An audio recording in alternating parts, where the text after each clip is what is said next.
কৃষ্ণ শ্ৰী শ্ৰী অনিৰুদ্ধদেৱ কৃপালু গুৰুজনাৰ স্বৰচিত ভক্তিমংগল ঘোষা শাস্ত্ৰৰ ধাৰাবাহিক অনুষ্ঠানটি যোৱা কেইদিনমানৰ পৰা ৰখাই থোৱা হৈছিলে মোৰ কৰ্মৰ অধিক ব্যস্ততাৰ বাবে। তাৰ বাবে মই আপোনাসৱ মহামহন্তৰ শ্ৰীচৰণত ক্ষমা প্ৰাৰ্থনা কৰিছোঁ আৰু আজি পুনৰ এই অনুষ্ঠান আমি আগবঢ়াবলৈ লৈছোঁ। যদি কিবা ভুল ত্ৰুটি হৈ যায় তাৰ বাবে মই আগতীয়াকৈ আপোনাসৱ মহামহন্তৰ শ্ৰীচৰণত ক্ষমা প্ৰাৰ্থনা কৰিছোঁ। কৃষ্ণ। এতিয়া বলকচোন ঘোষাৰ ফাললৈ আগবাঢ়োঁ। সেহিমতে ইটো মনৰ মলক হৰি হৰি হৰি হৰিয়ে নিশেষ সাধনে গুচাইতে তাক নোৱাৰি, যাৰ অনুগ্ৰহ স্বৰূপ সুঁৱৰি হৰি হৰি হৰি হৰিয়ে তাকে গুৰু পিতৃ সুহিত বুলিতে পাৰি।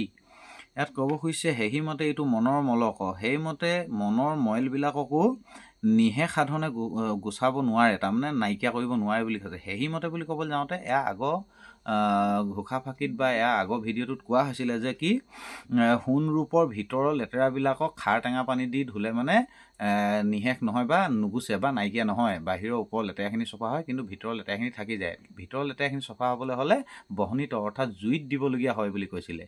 জুইত গলাবলগীয়া হয়, তেতিয়া ভিতৰৰ লেতেৰাবোৰ নাইকিয়া হয় বা বাহিৰলৈ ওলাই আহে বুলি কোৱা হৈছিলে। ঠিক তেনেধৰণে সেহিমতে বুলি ক'বলৈ যাওঁতে সেই কথাটোৱে কৈছে যে আমি এনেই তাৰমানে এই 6 প্ৰকাৰৰ যি সাধনা আছে এই সাধনাবিলাক কৰি থাকিলে আমাৰ ভিতৰৰ লেতেৰা স্বভাৱবিলাক বা বেয়া স্বভাৱবোৰ আমাৰ কেতিয়াও নিশেষ বা নাইকিয়া নহয় বুলি কৈছে। ইয়াক নিশেষ হ'বলৈ হ'লে যাৰ অনুগ্ৰহ স্বৰূপ সুঁৱৰি, যিজনৰ আশীৰ্বাদক আমি স্মৰণ কৰি, অৰ্থাৎ ভগৱানৰ আশীৰ্বাদত বা ভগৱানৰ অভয়চৰণ দুখনিক স্মৰণ কৰি তাকে গুৰু পিতৃ সুহিত বুলি মানিলেহে আমি আমাৰ ভিতৰৰ লেতেৰাবিলাকক লাহে লাহে লাহে লাহে নিশেষ কৰিব পাৰিম বুলি শাস্ত্ৰই উপদেশ প্ৰদান কৰিছে। কৃষ্ণ। এতিয়া নেক্সট ফাঁকি ঘোষালৈ আগবাঢ়োঁ। যাৰ প্ৰসাদৰ লক্ষ্যক ভাগকো হৰি হৰি হৰি হৰিয়ে সকলে জগতে সাধিবেক নপাৰয়, তাহান দুখনি চৰণক মই হৰি হৰি হৰি হৰিয়ে গুৰু কৰি মনে কৰিলো জানা নিশ্চয়। ইয়াত ক'ব খুজিছে যে কি যাৰ প্ৰসাদৰ লক্ষ্যক ভাগকো, যিজনৰ আশীৰ্বাদৰ 1,00,000 ভাগ কৰিলেও তাৰ এভাগকো এই গোটেই জগতৰ নৰমনুষ্যবিলাকে মিলিকেনে সাধন কৰিব নোৱাৰে বুলি শাস্ত্ৰই বৰ্ণনা কৰিছে। তাহান দুখনি চৰণক মই হৰি হৰি হৰি হৰিয়ে গুৰু কৰি মনে কৰিলো জানা নিশ্চয়।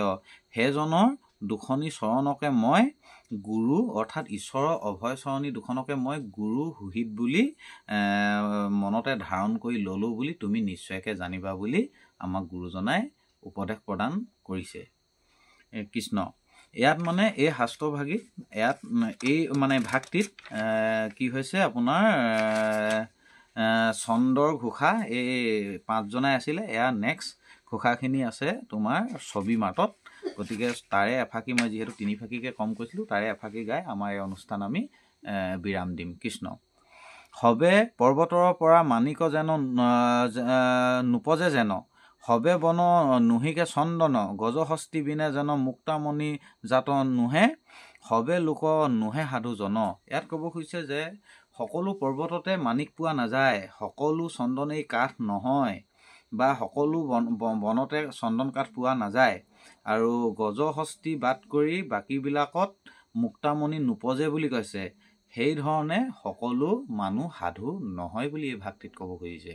অৰ্থাৎ কোনসকলনো সাধু, কোনসকলকনো চন্দন কাঠৰ লগত, কোনসকলৰ লগত কি মানে মানিকৰ লগত তুলনা কৰিছে বা গুৰু কাক কৈছে, যিহেতু ভাক্তি নামে গুৰু, এই কথাখিনি আমি পৰৱৰ্তী ভাগটিত আমি জানিবলৈ চেষ্টা কৰিম, পৰৱৰ্তী ভিডিঅ'ত জানিবলৈ চেষ্টা কৰিম।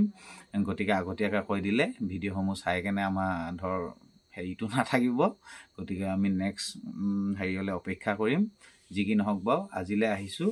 আপোনাসৱ মহামহন্তৰ শ্ৰীচৰণত পুনৰবাৰ যদি ভুল ত্ৰুটি হৈছে ক্ষমা প্ৰাৰ্থনা কৰিছোঁ। আৰু যদি ভিডিঅ'সমূহ চাবলৈ মন যায় তেতিয়াহ'লে চেনেলটো ছাবস্ক্ৰাইব কৰি ল'বলৈ একেবাৰে নাপাহৰিব। কৃষ্ণ।